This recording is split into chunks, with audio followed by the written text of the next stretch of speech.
สวัสดีครับคุณผู้ชมคุณผู้ฟังทุกท่านที่ติดตามชมช่องธรรมะธรรมดาในคลิปนี้เราจะมาฟังพระธรรมเทศนาของหลวงปู่เหรียญวรลาโภวัดอรัญญบรรพตจังหวัดหนองคายด้วยกันครับโดยจะเสนอพระธรรมเทศนาเรื่องอยู่กับทุกข์ให้เป็นเรามาฟังหลวงปู่เหรียญท่านเทศสอนด้วยกันครับ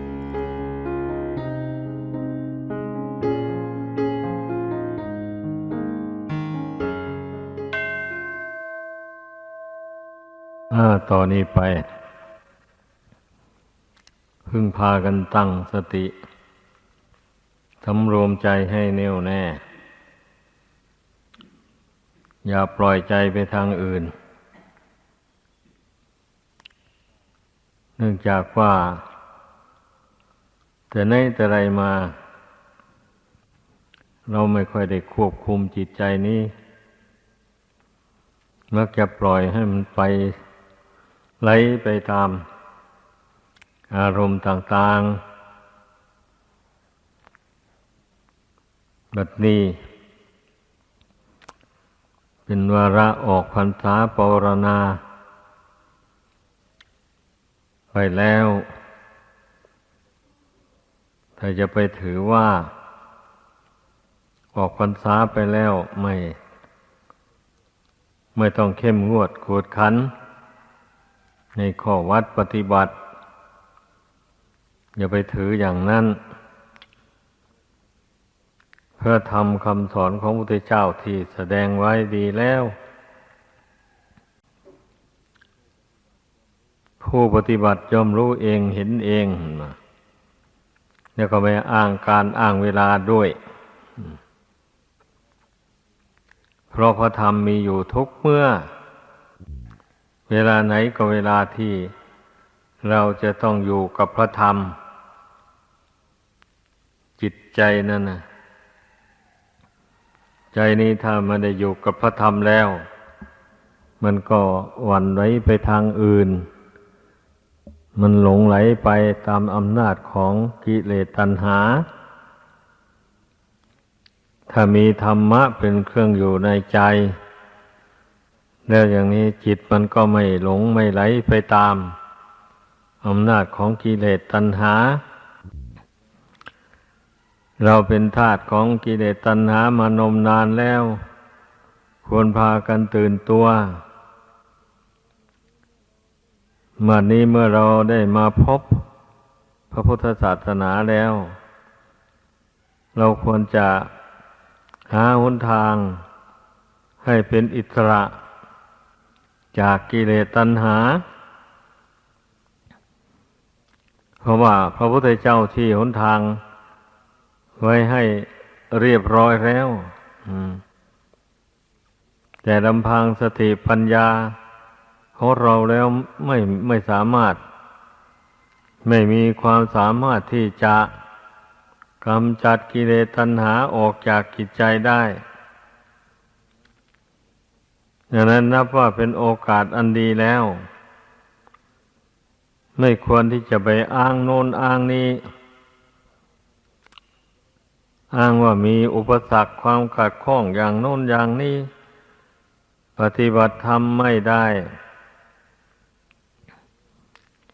ไอ้อย่างนี้มันเป็นความหลงไม่ใช่เป็นความรู้ความฉลาดถ้าเป็นความรู้ความฉลาดแล้ว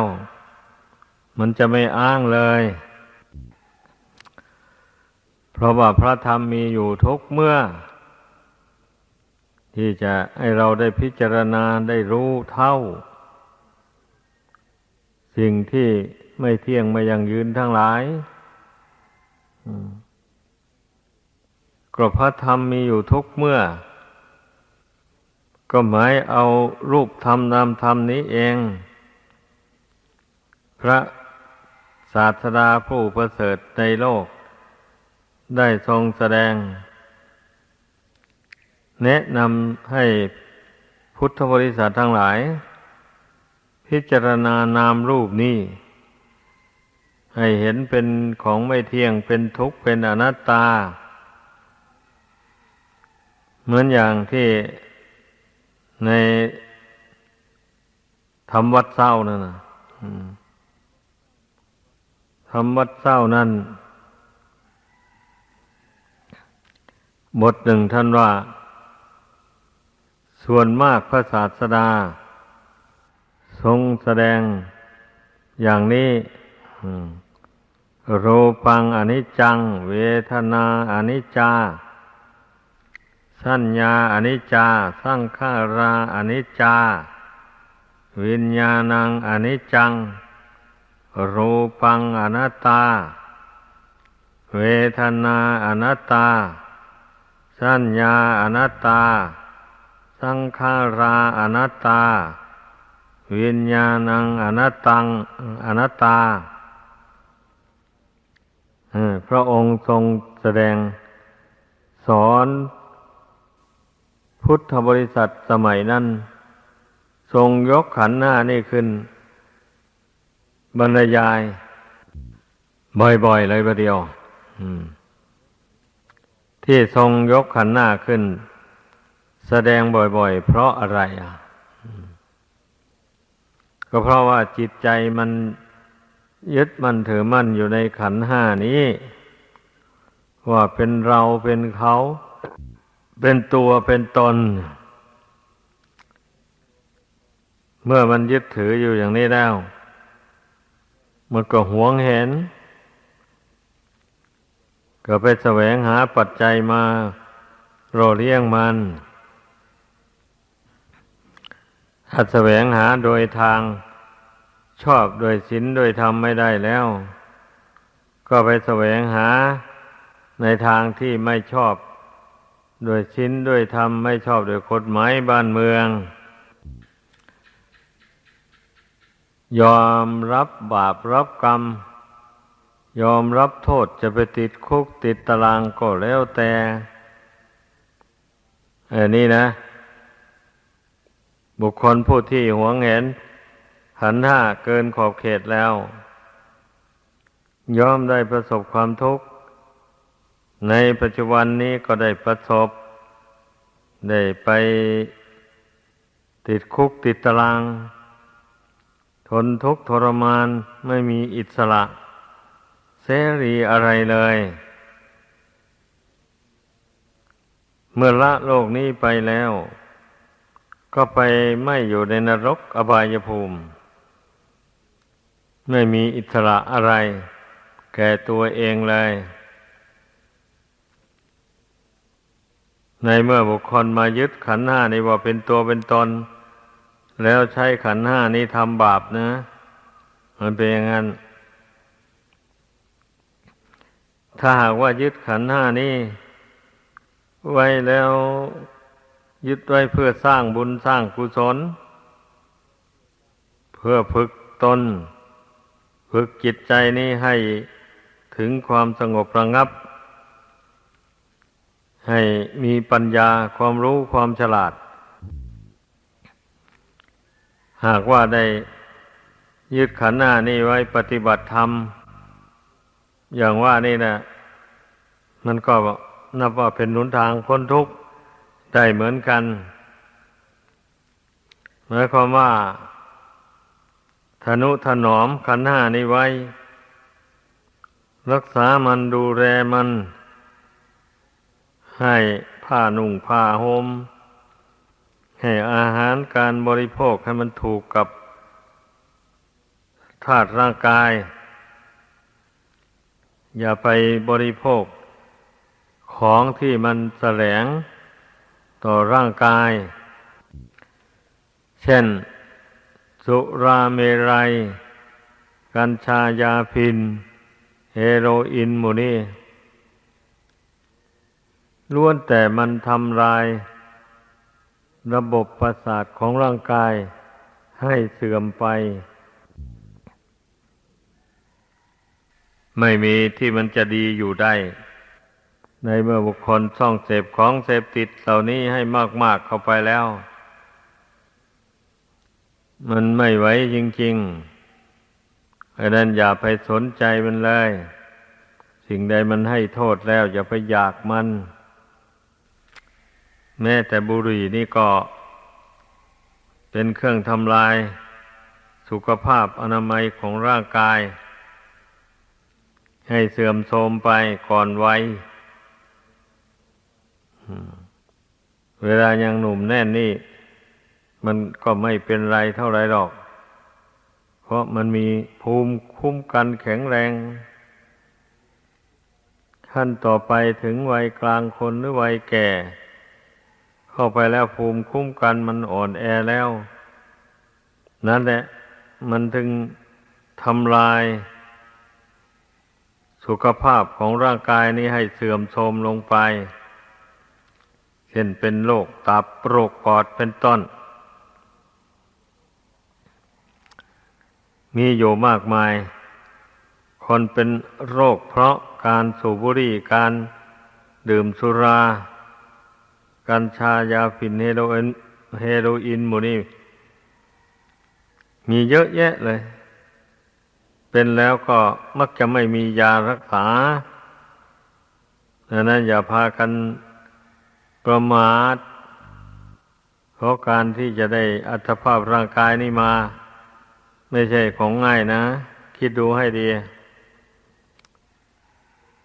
ต้องมานอนอยู่ในท้องแม่ถึง8 เดือน9 เดือนแม่ก็เป็นทุกข์ด้วยคลอดออกมาแล้วตนเองก็ช่วยตัวเองไม่ได้มารดาและใกล้ชิดกับบุตรต้องเอาใจใส่อยู่อย่างนั้นถ้าความรักไม่หนักแน่นเพียงพอบางคนก็เลยเลี้ยงลูกคนหนึ่งไม่โตเอาไปทิ้งไว้ตามกองขยะมันนั่นก็มีเพราะไม่มีปัญญาจะหาเงินมาเลี้ยงหาอาหารมาเลี้ยงมัน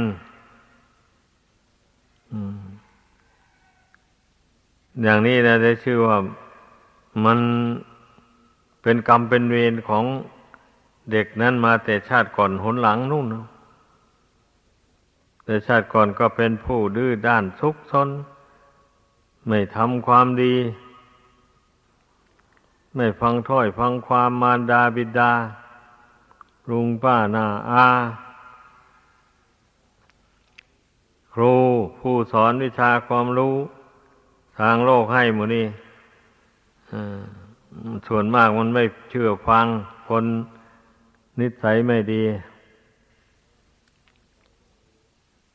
ตลอดบางคนมาบวชแล้วเป็นพระภิกษุสามเณรก็ดื้อรั้นมีทิฏฐิความเห็นจัดถือมั่นในความเห็นจัดเอาความเห็นของตัวเป็นประมาณผู้อื่นจะทักท้วงว่ามันผิดก็ไม่ยอมละถือขังอยู่อย่างนั้นแหละคนฉะนั้นมักจะทำไปตามความคิดเห็นของตนไอ้ความคิดเห็นนั้นน่ะบางทีมันก็แทรกอยู่ด้วยกิเลสเพราะเหตุว่ายังละกิเลสไม่หมดถ้าหากว่าประพฤติไปตามความเห็นอันแทรกอยู่ด้วยกิเลสนั้นส่วนมากมันก็เป็นทางผิดแหละเป็นเรื่องก่อกรรมทำเข็ญในเกิดมีแก่ตนและผู้อื่นเพราะฉะนั้นน่ะไม่ควรผู้ที่บวชเข้ามาในพุทธศาสนานี่นะไม่ควรจะไปถือมั่นในความคิดเห็นของตนเองให้เตือนตนเสมอว่าไอ้ความคิดเห็นของตนเองนี่ไม่แน่นอนหรอกบางทีก็ถูกบางทีก็ผิดเพราะมันมีกิเลสโมหะอวิชชาครอบงำอยู่หรือมันมีตัณหาแทรกแซงอยู่เหตุนั้นมันจึงให้เกิดความอยากไปในทางที่ผิดทำผิดวินัยแม้เป็นคฤหัสถ์ก็เหมือนกันนะผู้ที่ถือมั่นในความเห็นอันผิดการทำการพูดอะไรมันก็ย่อมผิดไปเป็นอย่างนั้น ดังนั้นต้องใคร่ครวญให้ดี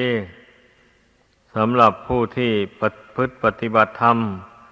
ในพุทธศาสนานี่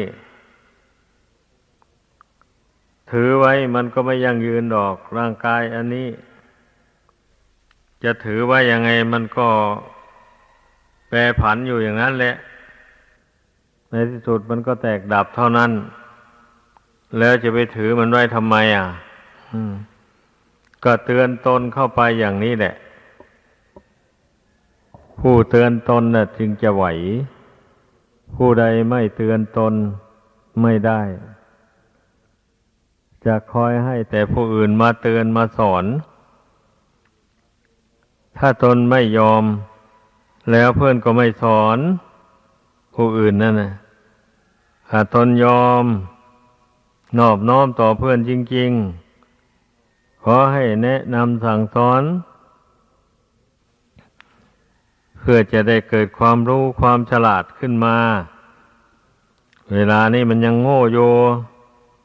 ช่วยตัวเองยังไม่ได้หากว่าไปสารภาพความบกพร่องของตนให้เพื่อนฟังอย่างนั้นน่ะเพื่อนก็มีแก่ใจที่จะแนะนำสั่งสอนทำไมเช่นนั้นแล้วไม่มีใครสอนนะขอให้เข้าใจตนเห็นผิดก็เห็นผิดไปอยู่นั่นแหละเห็นถูกก็เห็นถูกไปความเห็นผิดมันเป็นพิษต่อร่างกายจิตใจความเห็นถูกมันเป็นคุณต่อร่างกายจิตใจแต่ทีนี้ผิดถูกมันเป็นคู่กันมันอยู่กับจิตใจนี่เองบางคราวจิตใจมันก็เห็นผิดไปจากครองธรรมคำสอนของพระพุทธเจ้าบางคราวมันก็เห็นถูกเห็นชอบตามคำสอนดังนั้นน่ะพระพุทธเจ้าจึงได้ทรงสอนให้เจริญสมาธิภาวนาอย่าเพิ่งไปเชื่อความคิดเห็นอันเกิดจากกิเลสแทรกแซงให้เกิดความคิดวิตกวิจารณ์อะไรต่ออะไรไปไม่มีสิ้นสุดนั้นพระองค์เจ้าทรงสอนให้พยายามทำใจให้สงบจิตใจมันยึดถือเรื่องใดอยู่แล้วก่อนภาวนานะกำหนดละอารมณ์นั้นเสียเอายกไปซะก่อนเรื่องใดๆก็ตามเมื่อจิตยังไม่สงบแล้วเราจะไม่พิจารณาอะไรก่อนต้องเตือนตนอย่างนี้เมื่อเตือนตนแล้วก็ลงมือแล้วลงมือน้อมสติเข้าไปควบคุมจิตอยู่ภายในเพ่งลมหายใจเข้าออกคอยระมัดระวังอย่าให้จิตมันหลงไหลคิดนึกไปตามอารมณ์ที่มันเคยยึดเคยถือมาแต่ก่อนแม้มันจะเป็นเรื่องดีเรื่องถูกต้องก็ช่างก็ต้องยกไปก่อนเวลานี้จิตใจยังไม่สงบยังไม่ตั้งมั่นพอพิจารณาอะไรมันก็มักจะไม่ค่อยจริงเท่าไหร่นักเมื่อจิตไม่สงบแล้วดังนั้นน่ะขอให้พากันพิจารณาดูจิตใจของตนว่าเวลานี้มันมีความรู้มันสงบอยู่หรือไม่เป็นหน้าที่ของเราทุกคนจะต้องพิจารณาให้รู้ตัวเองขึ้นมาเมื่อรู้ว่าตนจิตใจตรงนี้ยังไม่สงบก็พยายามเพ่ง ลมหายใจเข้าหายใจออกพยายามกำหนดละอารมณ์ต่างๆที่จิตมันยึดถือเอาไว้นั่นแหละหายใจเข้าก็กำหนดละอารมณ์นั้นๆหายใจออกก็กำหนดละอารมณ์นั้นๆเรื่อยไปไม่ส่งเสริมมันเมื่อไม่ส่งเสริมในให้จิตมันคิดปรุงแต่งไปในขณะนั้นจิตมันก็ค่อยสงบลงอย่างนี้แหละก็หมายความว่าตัวเองนั่นแหละห้ามตนเองไม่คิดไม่ปรุงแต่งมันไม่มีสองหรอกมีจิตดวงเดียวเท่านั้นแต่ตนเองห้ามตนเองให้ได้ไม่มีใครที่จะมาห้ามมาสอนได้ในขณะนั้นน่ะเรานั่งอยู่ผู้เดียวก็สอนตนเข้าไป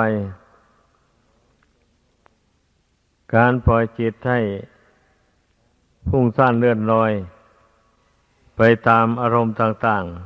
ๆนั่นเป็นทางไปสู่ทุกข์ไม่ใช่เป็นหนทางไปสู่ความสุขการทำใจให้สงบระงับปล่อยวางอารมณ์ต่างๆได้นั่นเป็นหนทางความสุขอันยอดเยี่ยมฉะนั้นเมื่อตนต้องการความสุขแล้วก็อย่าปล่อยจิตให้คิดให้พุ่งไปในที่ต่างๆความจริงทุกคนน่ะต้องการความสุขนั่นแหละแต่ว่ามันไปต้องการไปคนละอย่างกันเพราะความเห็นมันแตกต่างกันแต่สรุปแล้ว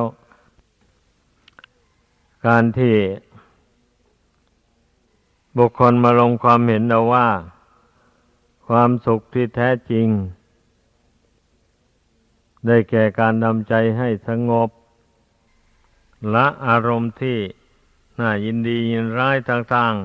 ๆที่จิตใจมันสั่งสมไว้ให้หมดไปอย่าให้อารมณ์นั้นมันหมักหมมอยู่ในจิตใจ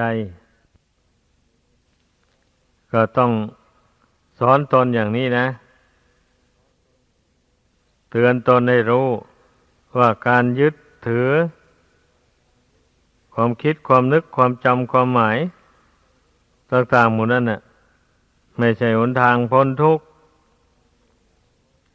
เป็นหนทางไปสู่ทุกข์บางทีก็ให้เกิดเป็นเปรตบางทีก็เกิดเป็นสัตว์เดรัจฉานมันเกิดไปตามกระแสจิตที่มันตกต่ำนั่นเองนะใจที่คิดฟุ้งซ่านไปในเรื่องที่ไม่ใช่เป็นสาระแก่นสารต่อชีวิตอย่างนี้นะมันนำพาให้ไปเกิดในที่ต่ำๆอย่างนั้นพอเมื่อมันคิดไปแล้วมันไม่ใช่ละได้เมื่อคิดไปมากๆเข้ามันก็ไม่ยึดถือเอาไว้เท่านั้นเองนะถ้าผู้ใดปล่อยจิตของตนให้ยึดให้ถืออารมณ์มันไม่เป็นสาระแก่นสารอย่างนั้นมันก็เคยชินสิคิดไปนานๆมันก็เคยชินแล้วถือว่ามีความสุขถ้าได้คิดอย่างนั้นแล้วก็เลยไม่ยอมละอารมณ์เหล่านั้นออกจากจิตใจอันนี้เป็นอันตรายมากให้พากันพิจารณาให้ดีเป็นอันตรายต่อสุขภาพของจิต ราะคนเราคิดมากๆแล้วหามีความสุขไม่คิดไปมากแล้วจิตใจก็อ่อนเพลียลงเหมือนร่างกายนี่แหละเมื่อใช้มันทำงานมากๆเข้าไปแล้วร่างกายนี่ก็อ่อนเปลี้ยเพลียแรงลงไปเป็นอย่างนั้นแหละจิตใจก็เหมือนกันนะถ้าใช้มันคิดปรุงแต่งอารมณ์ต่างๆไปนมนานเข้าไปจิตใจก็ล้าเลยอ่อนเพลียละเหี่ยใจคนที่เกิดเป็นโรคหัวใจนั่นก็เพราะเหตุนี้เองเพราะว่าคิดมากๆเข้าไปแล้วระบบประสาทของจิตใจก็อ่อนแอลงไปบางทีก็เลยเสื่อมสมรรถภาพไปเลยเมื่อระบบประสาทมันอ่อนแอลงไปแล้วมีเรื่องอะไรมากระทบมันก็ยับยั้งไม่ได้เลยก็มีแต่หวั่นไหวมีแต่ฟุ้งไปตามเรื่องต่างๆที่กระทบมานั่นเองห้ามจิตไม่ได้เลยนั่นน่ะแสดงว่าประสาทหัวใจเนี่ยมันอ่อนแอมันต้านทานต่ออารมณ์ต่างๆเหล่านั้นไม่ได้เลยนี่ทุกคนเมื่อรักตัวเองแล้วก็อย่าไปปล่อยจิตใจนี่ให้มันเลื่อนลอยไปปล่อยให้มันคิดมันปรุงแต่งจนหัวใจล้าเช่นนั้นน่ะผู้นั้นถ้าปล่อยตนไปอย่างว่านั้นก็หมดและหมดโอกาสที่จะแสวงหาความสุขใส่ตัวเองได้เพราะว่าระบบประสาทหัวใจอย่างนี้มันละเอียดมากดังนั้นถ้าหากว่ามันได้เสื่อมโทรมลงไปแล้วยากที่จะเยียวยาให้ดีคืนได้เหตุดังนั้นให้เตือนตนอย่างนี้หากว่าบางคราวจิตมันวุ่นวายฟุ้งซ่านหาทางสงบไม่ได้อย่างนี้นะก็รีบทำความเพียรเตือนตนเข้าไปให้สำนึกรู้สึกตัวว่าการคิดมากๆเช่นนี้มันเป็นไปเพื่อทุกข์เพื่อโทษเท่านั้นไม่ใช่เป็นบุญเป็นกุศลอะไรไม่ใช่เป็นหนทางความสุขเป็นหนทางไปสู่ทุกข์เมื่อมีสติสัมปชัญญะเตือนตนเข้าไปอย่างนี้จิตมันรู้ตามเห็นตามสติที่ตักเตือนนั้นมันก็ยอมลงมันก็ยอมปล่อยยอมวางไม่ถือมั่นไว้ในใจไอ้การที่จิตมันจะละจะวางความยึดความถือในเรื่องที่ไม่เป็นสาระประโยชน์ได้นี่ก็เพราะมีอุบายสอนใจดังกล่าวมาแล้วใครไม่มีอุบายสอนใจใจนี่มันจะละกิเลสอันนั้นไม่ได้เลยมันจะยึดถืออยู่นั่นแหละดังนั้นให้พึงพากันพิจารณาจิตใจตัวเองให้ดีก็อย่างที่เคยพูดมาบ่อยๆอยู่แล้วความสุขมันก็มีอยู่ที่จิตดวงนี้เท่านั้นความทุกข์ก็มีอยู่เท่านี้แหละอยู่ที่จิตนี่แหละอันอื่นมันไม่เป็นทุกข์เป็นสุขด้วยเพราะไม่มีความรู้สึกเหมือนอย่างดวงจิตนี้ดวงจิตนี่มันมีความรู้สึกไปได้หลายอย่างดีมามันก็รู้สึกความดีชั่วมาถึงมันก็รู้สึกความชั่วนั้นเมื่อไม่ดีไม่ชั่วกระทบเข้ามามันก็รู้สึกเฉยๆแต่มันไม่มีปัญญาที่จะมาสอนตนให้ละอารมณ์อันเป็นไปเพื่อทุกข์เพื่อโทษต่างๆนั้นนะมันมีเรื่อง ไม่ดีอะไรกระทบเข้ามาแล้วก็มักจะไหลไปตามมันเลยอย่างนี้นะนั่นเรียกว่าเป็นความรู้สึกที่ปราศจากปัญญาสมาธิดังนั้นให้พึ่งพากันทำใจให้สงบให้ได้อย่าพึ่งพิจารณาไปก่อนเมื่อจิตใจยังไม่สงบระงับลงไปเมื่อทำใจสงบระงับลงไปชำนิชำนาญรักษาความสงบของจิตใจนั้นไว้ได้แล้วจะนี้จึงค่อยพิจารณาในสิ่งที่ตนยังไม่รู้ไม่เข้าใจสิ่งใดมันเล่นลับอยู่แล้วก็มันจะรู้ขึ้นมาได้ด้วยอำนาจแห่งปัญญาด้วยอำนาจแห่งสมาธินั่นแหละเรื่องความรู้พิเศษต่างๆหมดนี้นะใครจะบอกใครไม่ได้เลยมีแต่ตัวเองเท่านั้นแหละฝึกใจให้สงบแล้วเมื่อปัญญาเกิดขึ้นแล้วมันก็เห็นมันก็รู้ในสิ่งที่ตนไม่เคยรู้ไม่เคยเห็นมาแต่ก่อนอย่างนี้นะมันก็รู้ก็เห็นชัดเจนขึ้นมาเช่นรู้ว่านี้คือทุกข์ทุกข์นี่มีลักษณะอาการอย่างนี้อย่างนี้ได้แก่ตัณหาความทะยานอยากของจิตใจนี่แหละเป็นเหตุให้เกิดทุกข์ใหญ่โตทีเดียวก็รู้ก็เห็นชัดนะนี่คือความดับทุกข์ได้แก่ตัณหามันระงับดับไปจากจิตไม่ส่งเสริมตัณหาเมื่อตัณหาดับไปจากจิตใจจิตก็เป็นอิสระมีความสุขความสบายไม่ถูกกิเลสมารังควานเป็นอย่างนั้นจึงได้รู้ชัดว่าอ๋อการที่ตัณหาดับไปนี่หนอทุกข์จึงค่อยดับทุกข์ทางจิตใจดับเพราะตัณหาความอยากของจิตใจดับลง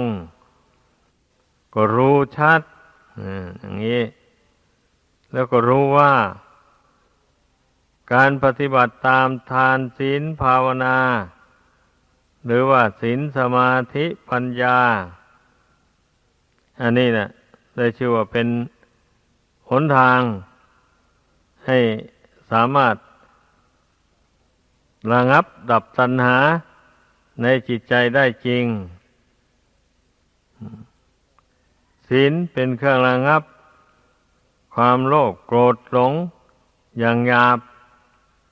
ให้เบาบางไปสมาธิเป็นเครื่องระงับกิเลสอย่างกลางนิวรณ์ห้าคือความรักความชัง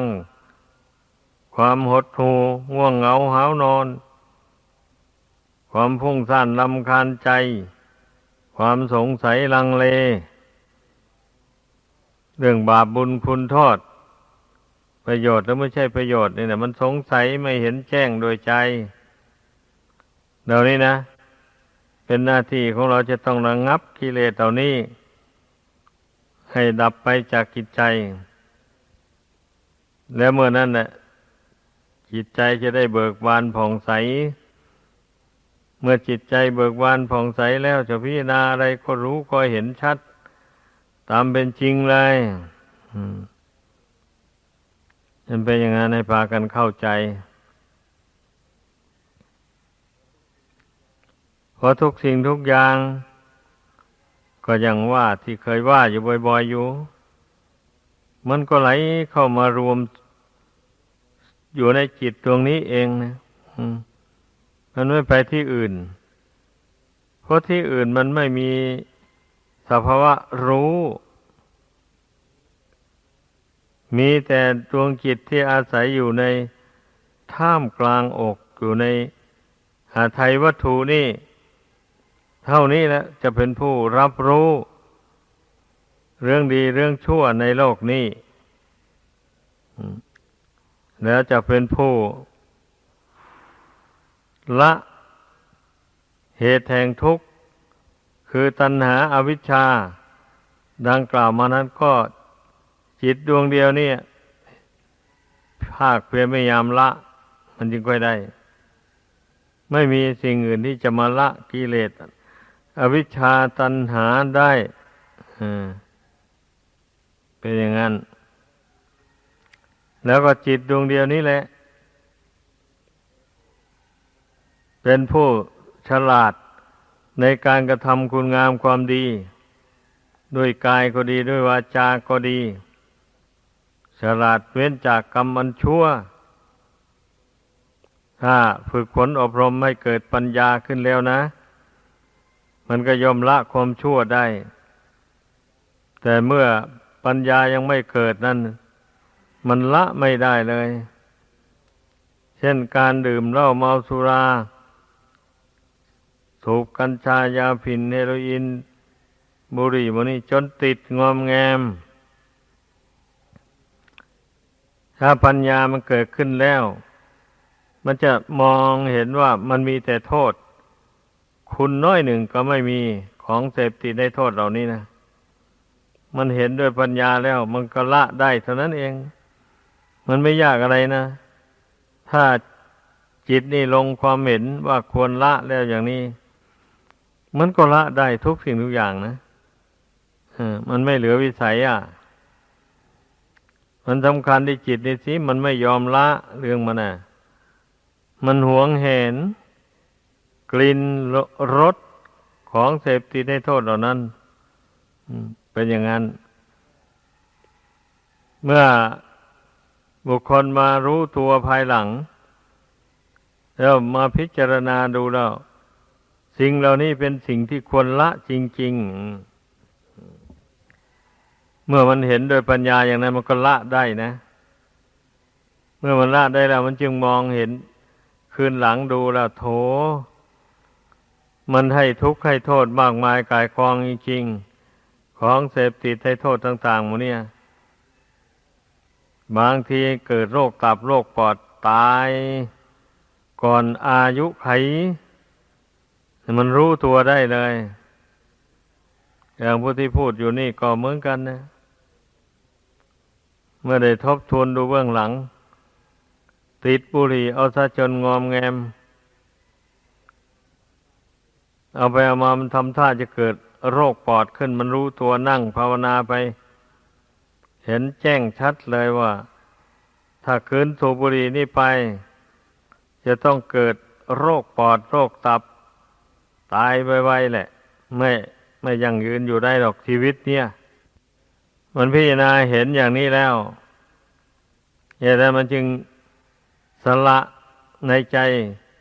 เมื่อใจสละอารมณ์เหล่านั้นได้แล้วอย่างนี้เรื่องภายนอกไม่มีปัญหาอะไรไม่หิวไม่โหยพอใจออกซะอย่างเดียวใจคลายความอยากเสียอย่างเดียวแล้ว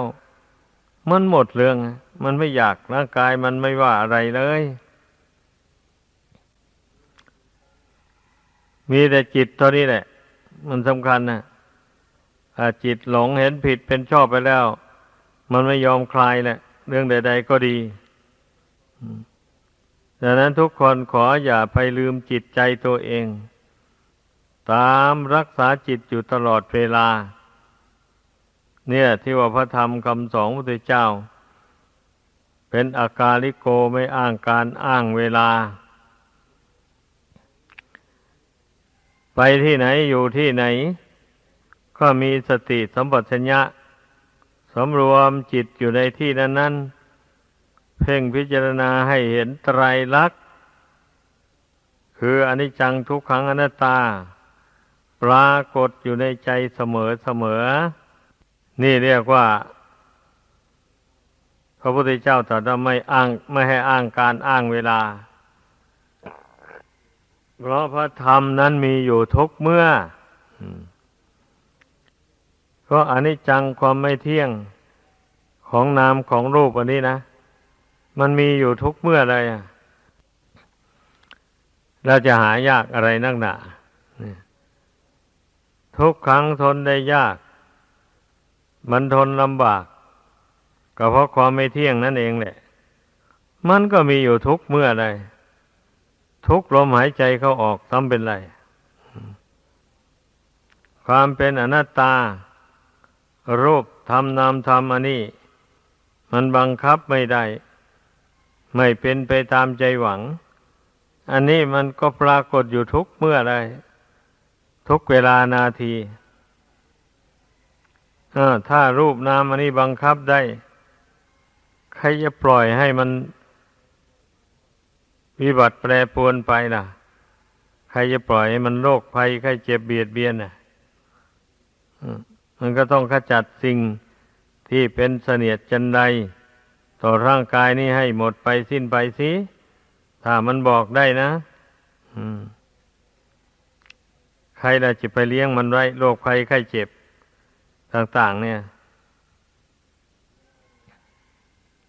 เลี้ยงไว้ไม่ได้หรอก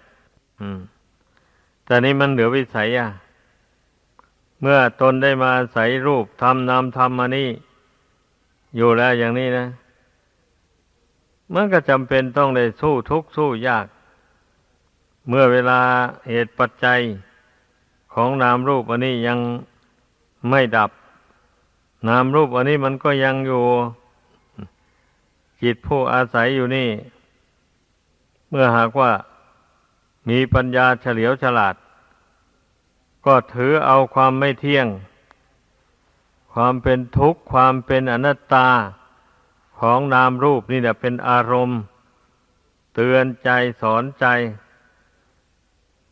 นี่เสมอว่าขืนยึดถือไว้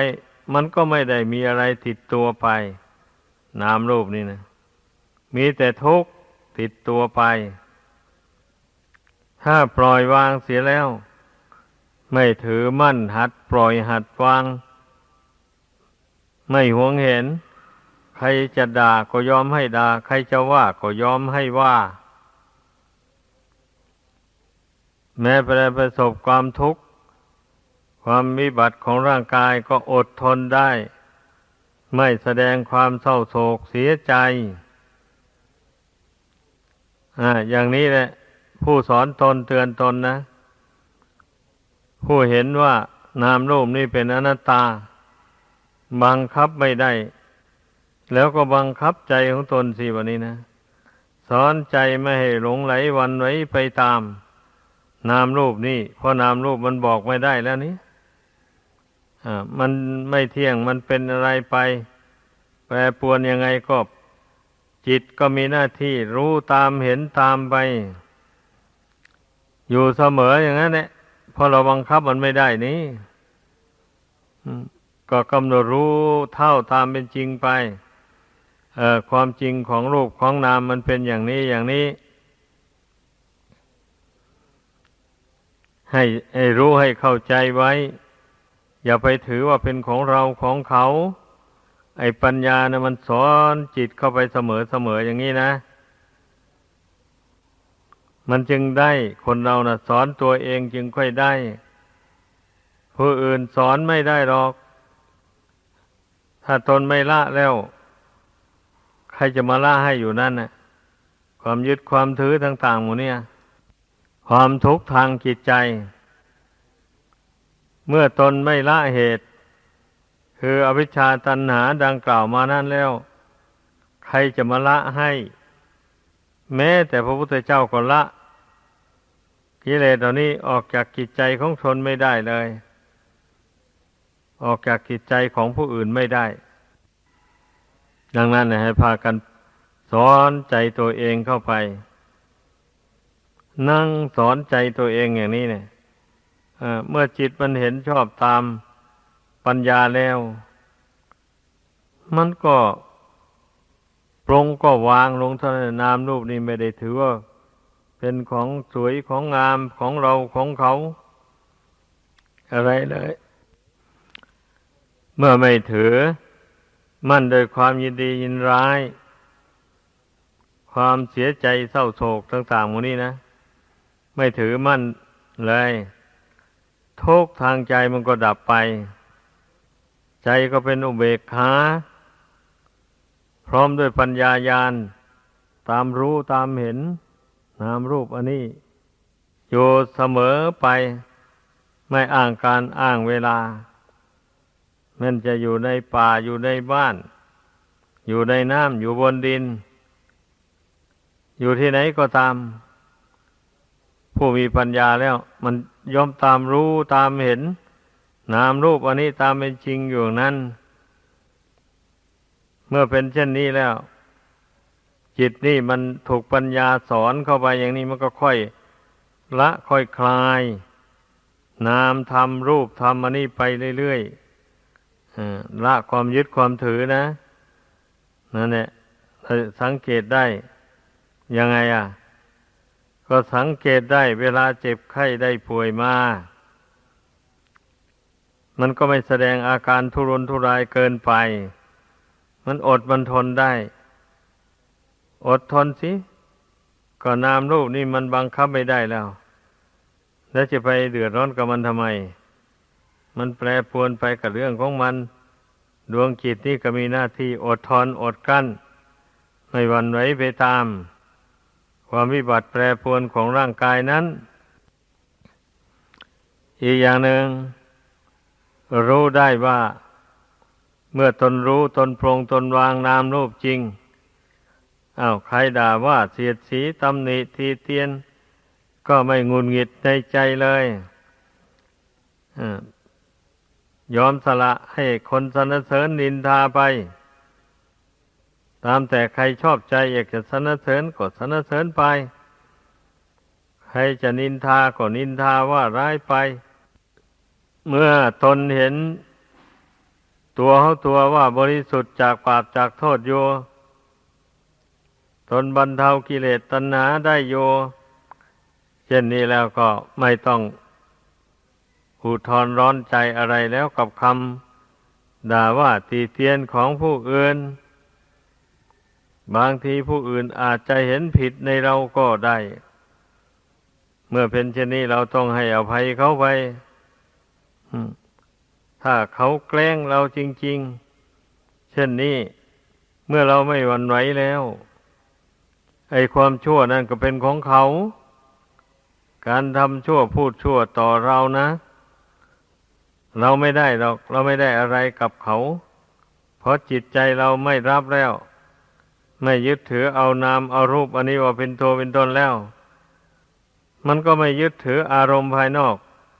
เสียงสรรเสริญเยินยอเสียงด่าว่าทีเตียนมันก็ไม่เอาแล้วมันก็ปรงก็วางลงได้นี่แหละเราจะสันนิษฐานได้ว่าจิตใจปล่อยวางนามรูปนี่ได้มากน้อยเพียงใดถ้ารู้ได้ตามที่เราตามสังเกตจริตนิสัยของตนไปเรื่อยๆดังกล่าวมานี่แหละถ้าหากว่าใจนี่มันยึดนามยึดรูปอันนี้ว่าเป็นตัวเป็นตนเวลาเจ็บไข้ได้ป่วยลงก็เป็นทุกข์หลายดิ้นรนกระวนกระวายมากไม่มีสติซ้ำไปไรบางคนมันเจ็บมากๆเข้ามาอย่างนั้นแล้วอีกอันหนึ่งใครตำหนิตีเตียนด่าว่าเสียดสีดังกล่าวมาแล้วนั้นมันก็อดไม่ได้ทนไม่ได้งุดหงิดในใจบางทีก็เลยตอบโต้คนอื่นไปก่อเรื่องทะเลาะวิวาทกันไปมองหน้ากันก็ไม่ได้เมื่อเป็นเช่นนี้ก็รู้ได้เลยแล้วว่าจิตใจมันยึดถือนามรูปนี่ไว้อย่างเต็มที่เลยทีเดียวมันถึงเป็นอย่างนั้นเราก็รู้ได้อย่างนี้แหละให้สังเกตดูถ้ามันละได้มันก็อย่างว่านั่นแหละใครสรรเสริญดินทาอะไรมามันก็ไม่ยินดียินร้ายโรคภัยไข้เจ็บเบียดเบียนมามันก็ไม่โศกเศร้าเสียใจไม่สะดุ้งหวาดกลัวต่อความตายเพราะมันเห็นแจ้งแล้วว่าไม่ใช่เราตายไม่ใช่คนตายนามรูปอันนี้มันวิบัติแปรปรวนต่างหากนามรูปนี้ต่างหากมันกำลังจะแตกกระดับอยู่ไอ้อุบายนี่ต้องสอนใจเสมอแหละถึงเวลาเจ็บหนักมาหรือยังไม่เจ็บหนักก็ตาม สอนตนไว้แต่เนิ่นๆเลยอ่ะเช่นนั้นแหละมันจึงบรรเทาทุกข์ทางจิตใจได้บางทีทุกข์นั่นก็ดับลงไปจากจิตใจจริงๆก็ได้ ดังแสดงมา